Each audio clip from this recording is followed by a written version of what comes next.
चलो ध्यान दो, कुछ और एग्जाम्पल देखते हैं। सवाल लगा लिए होगे ना? चलो एक दो एग्जाम्पल और लगा लेते हैं, उसके बाद तब फिर जो सवाल पूछोगे वही बताते हैं। ये एक एग्जाम्पल तुम्हारा 18 नंबर है, तो इसमें सवाल नंबर 18, तुमको कुछ करना ही नहीं है, गधा है तुम। कल ही वाला सवाल है जो बताए थे। कह रहा है एक पेडस्टल के शिखर पर 1.6 मीटर ऊंची मूर्ति लगी हुई है। पेडस्टल मतलब जो मूर्ति का निचला आधार होता है उसे हम पेडस्टल कहते हैं। जैसे जब यहाँ से जाओ शहर में तो चौराहों पर मूर्ति लगी होती है ना, तो मूर्ति ऐसे थोड़ी ना कि जमीन ये मूर्ति भीमराव अम्बेडकर खड़ा कर देते हैं। पहले एक चौकोर ऐसे बनता है ना, एक चबूतरे की तरह, उसके बाद तब उसके ऊपर इनकी मूर्ति लगाई जाती है। तो जो चबूतरा बना उसी को हम पेडस्टल कहते हैं, उसके ऊपर मूर्ति लगी हुई है। तो अब देखो हुआ क्या, पहले ये पेडस्टल लग गया। 18 नंबर सवाल का चित्र बना रहे हैं, प्रश्नावली 9A सवाल नंबर 18 इसका चित्र बना रहे हैं, ध्यान देना। तो पहले ये पेडस्टल हो गया, इसके ऊपर मूर्ति लगाई गई थी, ध्यान देना, मूर्ति इसके ऊपर थी। और मूर्ति की जो लंबाई थी वो कितना थी जी? 1.6 मीटर, ध्यान देना। अब क्या कहा कि भूमि पर स्थित एक बिंदु से, यहाँ बिंदु है, से मूर्ति के शिखर का उन्नयन कोण 60 अंश।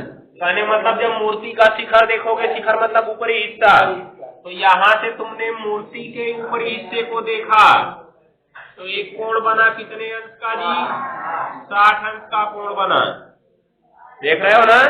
उसके बाद उसके आगे पढ़ो, सवाल नंबर 18 है, ध्यान देते जाना। उसी बिंदु से पेडस्टल के शिखर का उन्नयन कोण 45।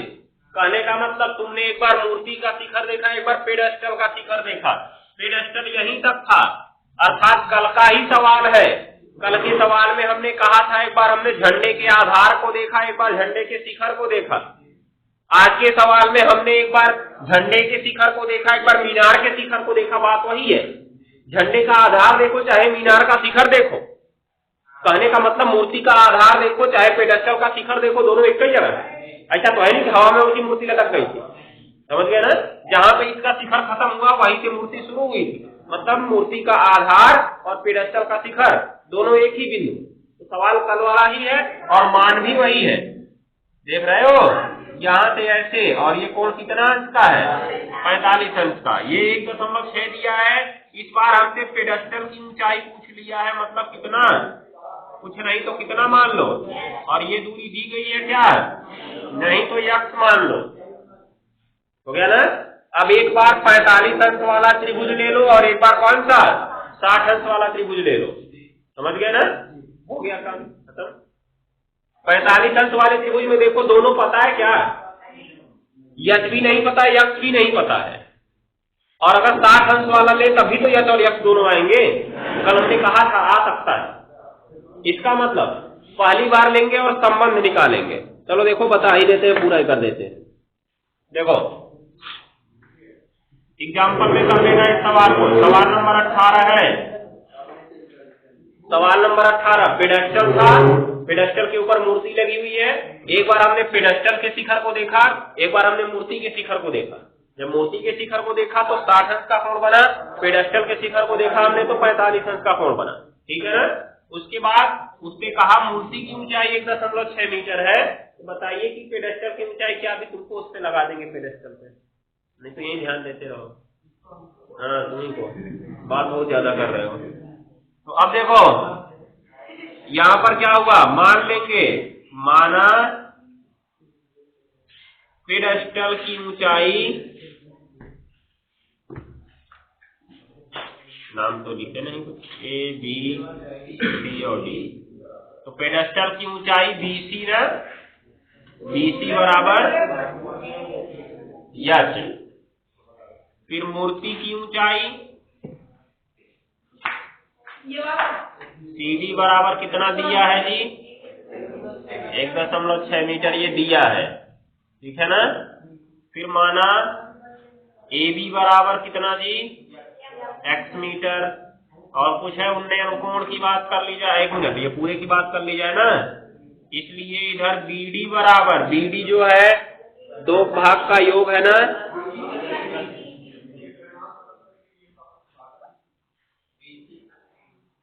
BC प्लस CD हो गया ना, मतलब H प्लस 1.6, देख के लिखा करो, ज्यादा जोश में नहीं, हो गया ना। हमको H से मतलब है, लेकिन काम तो पूरा करना पड़ेगा ना, जब 60 अंश वाला त्रिभुज लेंगे तो अब यहाँ पे आएंगे, इसलिए उन्नयन कोण हो गया ना। तो देखो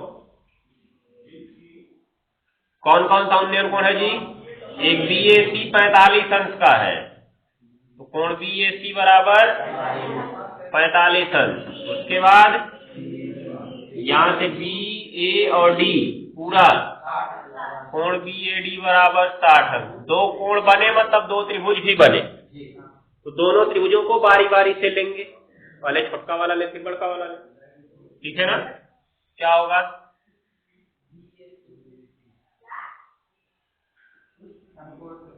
समकोण त्रिभुज, ये छोटा वाला बना है, A से गया B, B से आया, तो समकोण त्रिभुज ABC में, हाँ तो क्या हो, अभी देख लो, हो गया ना। 10 निकालेंगे जी, 10 कितना अंश, लंब बट्टे आधार, काउंट कर लो बोला, बस लंब है BC, आधार है AB, 10 45 अंश का मान क्या होता है जी, 1 होता है, बड़ी खुशी की बात है, पता है। BC है H और ये क्या है, इसका तिरछा गुणा होगा तो x बराबर H आ जाएगा, पता ही नहीं चला तो मान लो समीकरण नंबर 1, लेकिन ये तो पता चल गया ना कि जहां x है वहां H रख सकते हैं, बस यही काम करना था। पुनः समकोण त्रिभुज,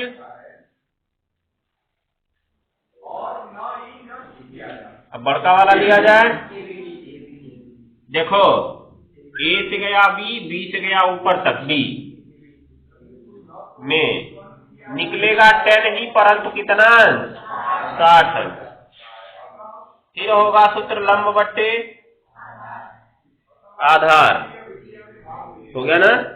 क्या करेंगे जी इसको, लंब क्या है इसमें, यहां से पूरा यहां तक BD और बट्टे आधार AB, तो ध्यान से देखो 10 60 अंश का वैल्यू कर्णिम 3/1 हो गया ना।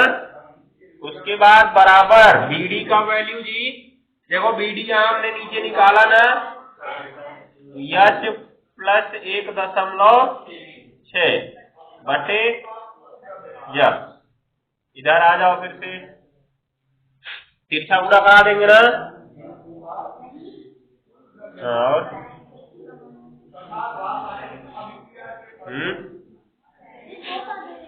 एक का एक भिन्न तो है, एक भिन्न ये, एक भिन्न ये, देखो इसमें दो पद हैं, लेकिन एक ही भिन्न के दोनों पद हैं। अगर ये दोनों पद अलग अलग भिन्न में होते, मतलब एक बार H बट्टे F होता, प्लस में अलग से होता 1/6, तब तिरछा गुणा नहीं होता, लेकिन भिन्न एक ही है, इसलिए तिरछा गुणा हो जाएगा। यहाँ के सब सवाल में वैल्यू रखते ही तिरछा गुणा कर सकते हो, क्यों, क्योंकि दोनों तरफ जाहिर सी बात है एक ही भिन्न आने वाली है, 10 60 अंश का मान रखे तो एक भिन्न बनी, और इधर तो एक ही भिन्न है पहले से ना, तो जाहिर सी बात है एक ही भिन्न आएगी, इसलिए यहाँ पे डायरेक्ट तिरछा गुणा कर सकते हो जाएगा ना। अब देखो तिर्यक गुणा करेंगे तो करणी में 3 का गुणा किसमें हो जाएगा जी, x में, और बराबर H प्लस 1.6 में किसका गुणा होगा, 1 का। समीकरण 1 से, जो समीकरण 1 से है, जहां x है वहां क्या रख दे, तो करणी में 3 गुणे H, और इधर बराबर केवल बचा H प्लस 1.6, तो मतलब करणी में 3 H और इधर आएगा तो माइनस H बट्टे 1.6, तो क्या हो जाएगा जी, इधर करणी में ये H कॉमन कर लो तो क्या बच गया, करणी में 3 माइनस 1 बराबर 1.6, तो H बराबर 1.6 बटे करणी में 3 माइनस 1 मीटर, ये पेडेस्टल की ऊंचाई है। अगर डेसिमल नंबर में लाना चाहते हो तो क्या करना पड़ेगा, इसका परिमेयीकरण करना पड़ेगा। इसका क्या करना पड़ेगा जी, परिमेयीकरण। तो परिमेयीकरण कर देते हैं, अभी इतना नोट कर लो।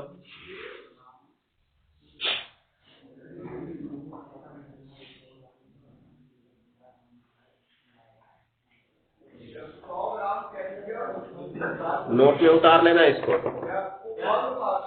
नोट में जल्दी करो, 2 मिनट के अंदर छापो।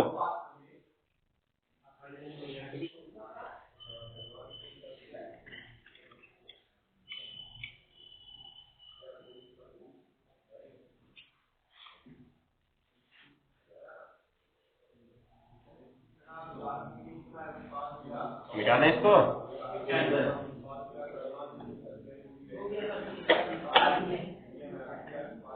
हो गया।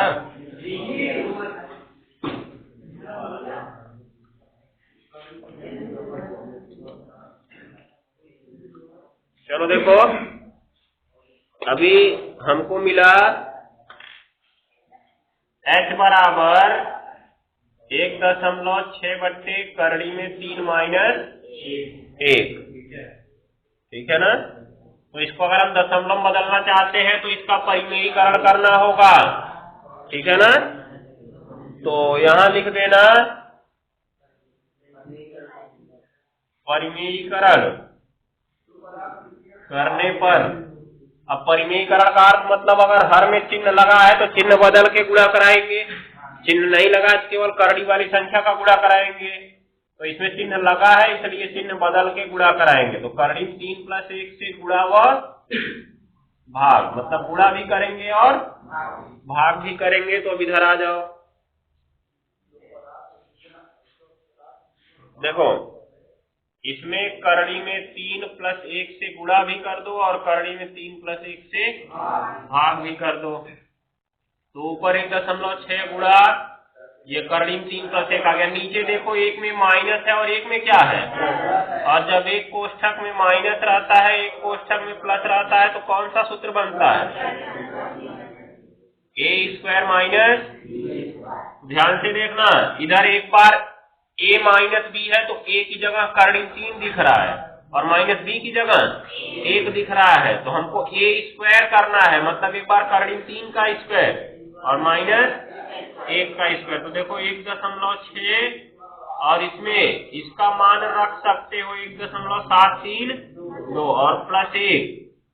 तो उसके बाद करड़ी 3 का वर्ग 3 और माइनस 1। तो इधर देखो 1.6 गुणा ये दोनों जुड़ेंगे तो कितना हो जाएगा, 1.733।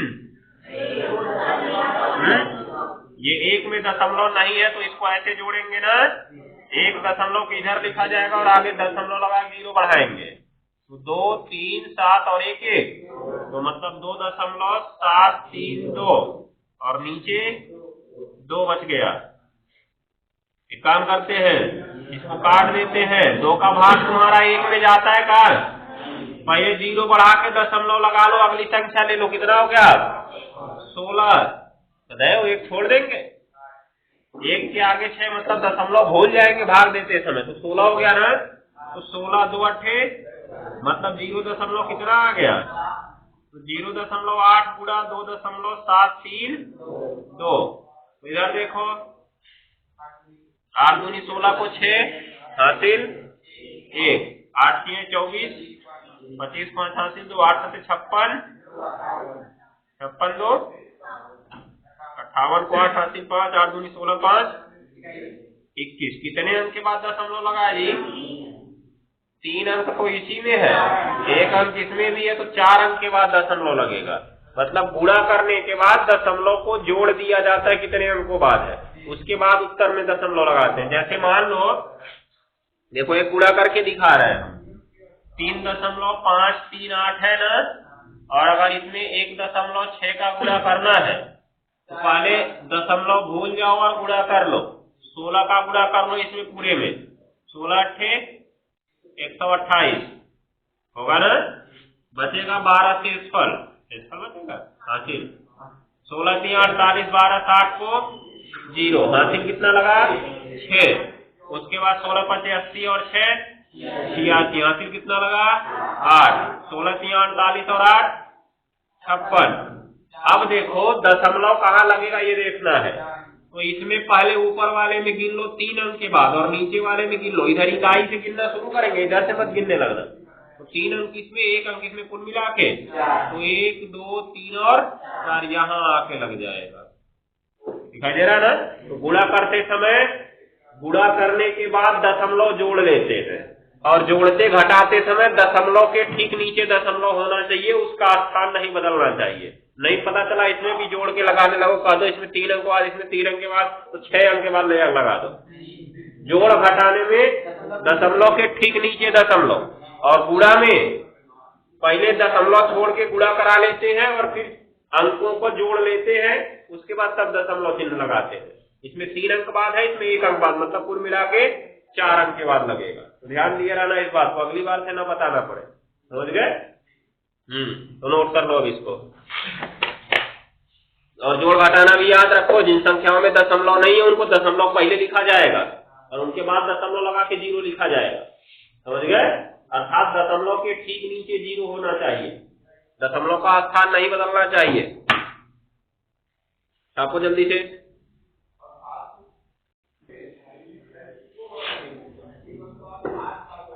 प्रश्नावली 9 है, सवाल नंबर 12 नोट में उतार लो फिर से उसको।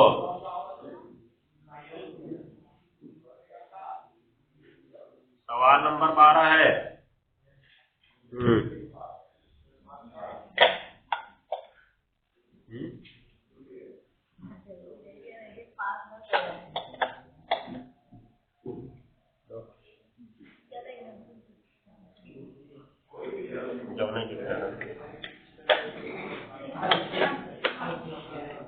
हो गया जी। सवाल नंबर 12 उतारना है, 12।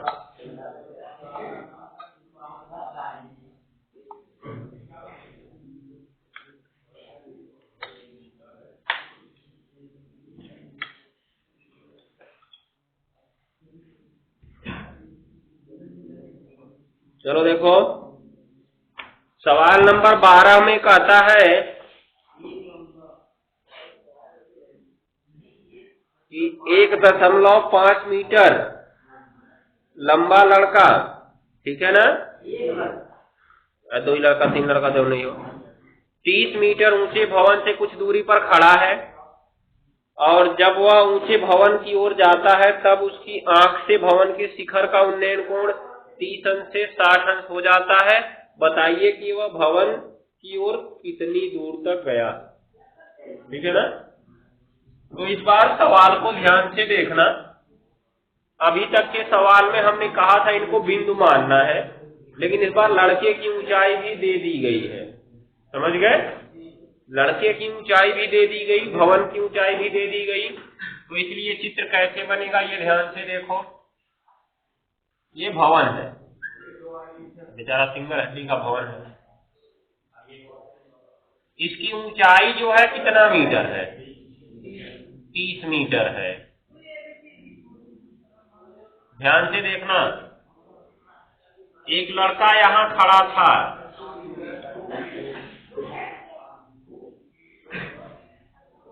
अब इस बार देखो लड़के को बिंदु नहीं मानेंगे हम, काहे कि कहा है कि लड़का 1.5 मीटर ऊंचा है।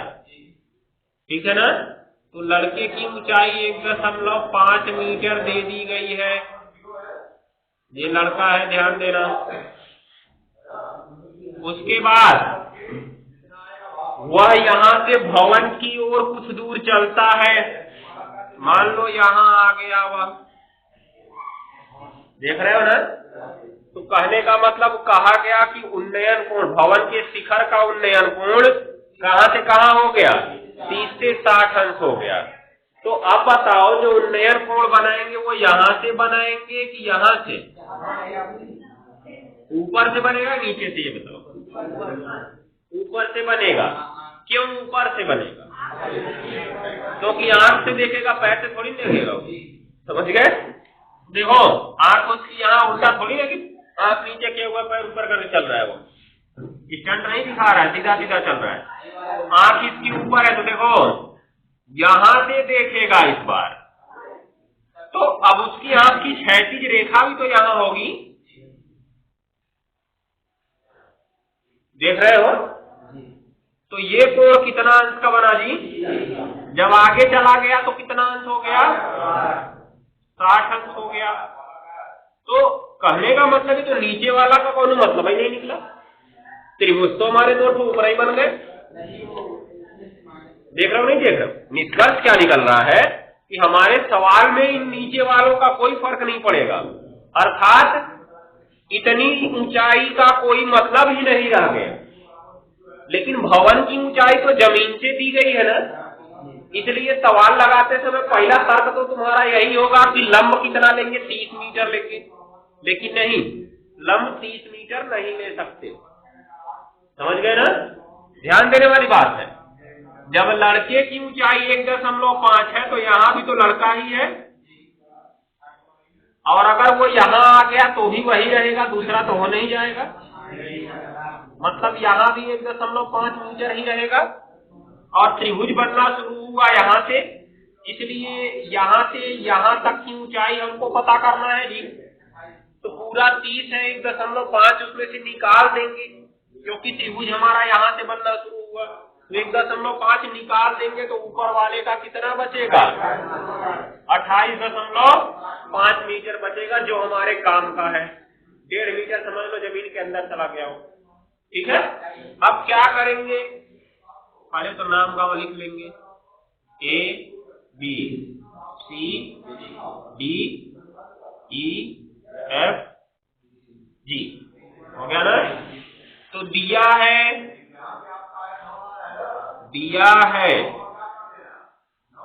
लड़के की ऊंचाई। अब लड़के की ऊंचाई कहाँ कहाँ है? यहां भी लड़के की ऊंचाई है AE, उसके आगे BF, ये भी लड़के की ऊंचाई, और लास्ट में CG, ये भी लड़के की ऊंचाई है, और पूरा मिला के कितना है? 1.5 मीटर है। दिख रहा है ना? अब क्या करना है, और क्या बचा जी? पूरे भवन की ऊंचाई, अब भवन की ऊंचाई पहले जमीनिये बताएंगे ना, कि पहले उड़ा देंगे हवा में उसको, पहले जमीन से बताएंगे। D से गया भवन D तक, कितना मीटर जी? इसलिए जो हमारे काम का है उसको निकाला जाए, मतलब CD को निकाला जाए। अब CD कैसे पता चलेगा? पूरे में से इतना निकालने के बाद, मतलब ये इतना बड़ा छड़ी है, अगर हम केवल इतने भाग की लंबाई पूछे तो इसको निकालेंगे तभी तो बता पाओगे ना, ध्यान देना। मतलब ये पूरे भाग की लंबाई कहा है? 10 सेंटीमीटर है, और अगर हम केवल ये सफेद वाले भाग की लंबाई पूछना चाहते हैं, काला भाग हमको निकालना पड़ेगा ना काट के, अर्थात इस लंबाई को घटा देना होगा पूरे में से। तो क्या करेंगे, ये लंबाई काट के निकालनी है। पूरी लंबाई थी 30, और घटेगा कितना? 1.5, तो कितना बच जाएगा जी? जो हमारे काम का है वो कितना मीटर है? 28.5 मीटर है। अब आ जाते हैं, उन्नयन कोण बच रहा है ना, उन्नयन कोण। उन्नयन कोण, 2 ठो उन्नयन कोण, एक 30 अंश वाला, यहाँ C से गया A से गया D, क्योंकि जो कोण लेना है वो हमेशा बीच में रखते हैं ना। तो CAD बराबर कितना अंश, और दूसरा वाला कोण CBD, B तक ही आके चला गया वो, तो CBD बराबर कितना अंश? 60 अंश। इस बार भी 2 त्रिभुज बने, एक 30 अंश वाला और एक 60 अंश वाला, बना ना? तो अब ध्यान देने वाली बात है, इसमें पूछा क्या उसने, पढ़ो ध्यान से। उसने पूछा कि वह भवन की ओर कितनी दूर चला, मतलब लड़का यहाँ पर था, यहाँ से यहाँ चल के आया ना, मतलब हमने मान लिया कितना चला? x metre. लेकिन क्या ये दूरी पता है? नहीं पता है, तो हमको इसको क्या मानना पड़ेगा?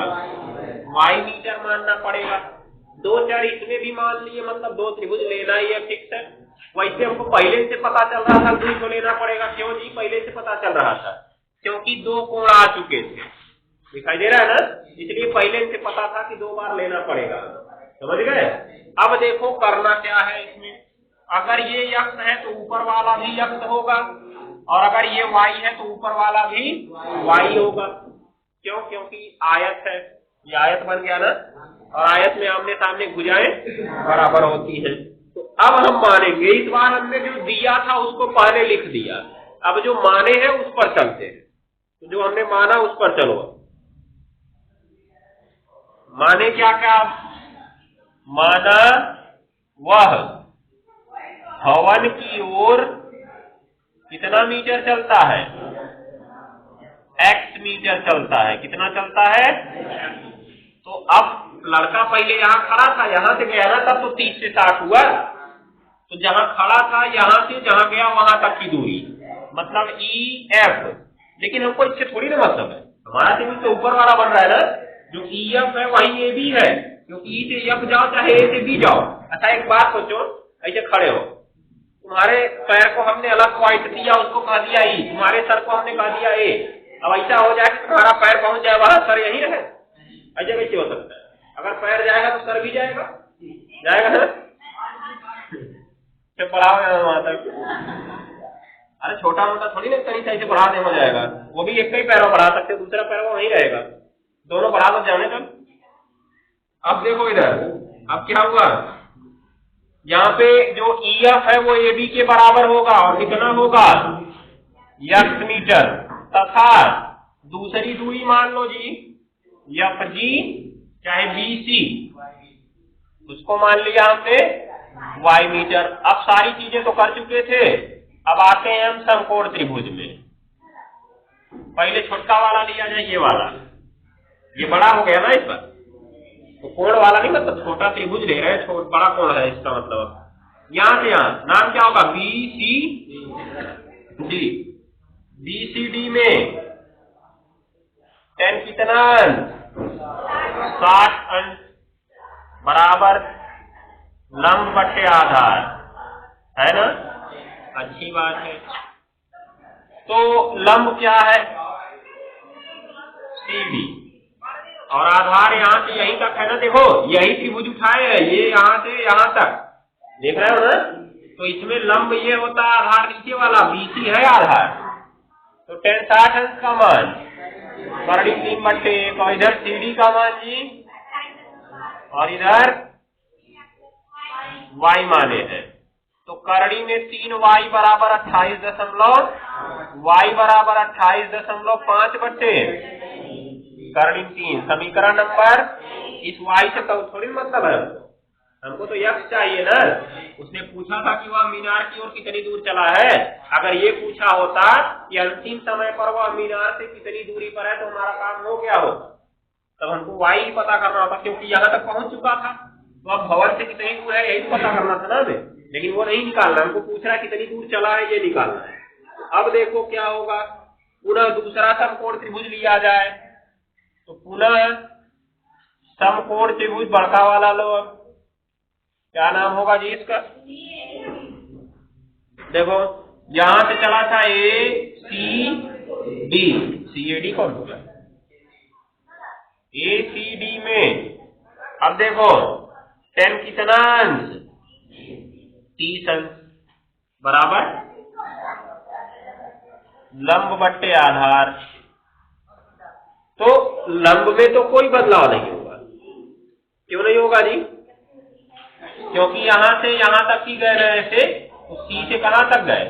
D तक। पिछले सवाल में देखो आधार में कोई बदलाव नहीं हुआ था, लंब बदल रहा था, क्योंकि कोण अलग तरीके से बना हुआ था। यहाँ पे ये वाला हिस्सा समझो नीचे आ गया, पिछले में ऐसे बना था, उसको समझो हमने पलट दिया है। तो अब क्या हुआ, यहाँ पे लंब और आधार दिया, तो लंब है इस बार CD, लेकिन आधार बदल गया, यहाँ से यहाँ हो गया AC। तो एक चीज तो निकाले ही नहीं, इसलिए यहाँ पे निकाल लो AC बराबर AC AB और BC का योग है ना, मतलब AB प्लस BC बराबर x प्लस y मीटर। देख रहे हो? तो मान रखना शुरू कर दो। अब tan 30 अंश का मान 1/, और लंब था CD, आधार था AC, तो CD का मान जी 28.5 और बटे x प्लस y हो गया ना। तो तिरछा गुणा से x प्लस y का गुणा 1 में कोई फर्क ही नहीं, और इधर 28.5 में किसका गुणा हो गया, करड़ी में 3 का। अब y का मान रख दिया जाए,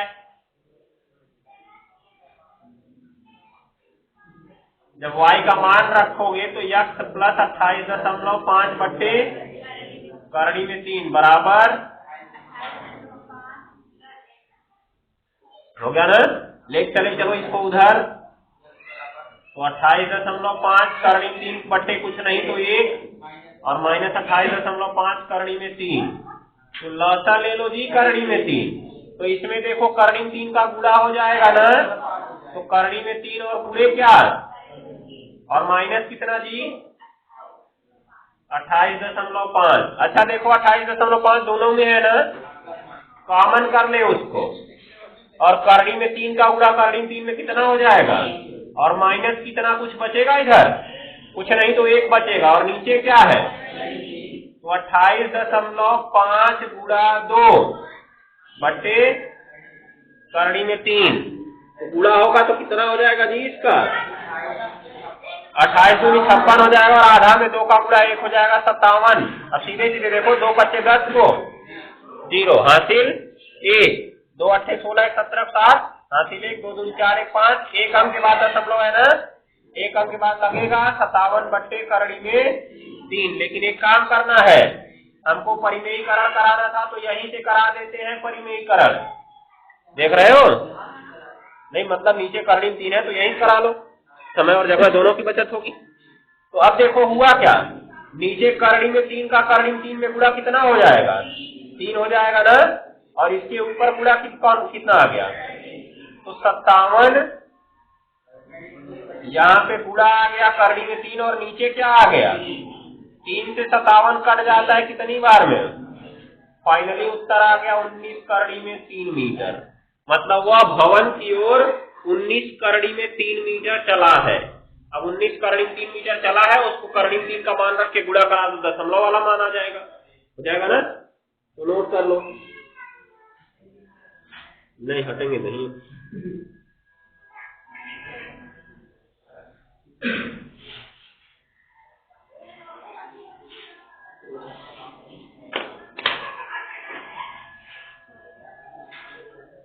अब लगा क्या हो, अब सारे तरीके का सवाल बता दिया गया है, सब लगा सकते हो, ठीक है ना।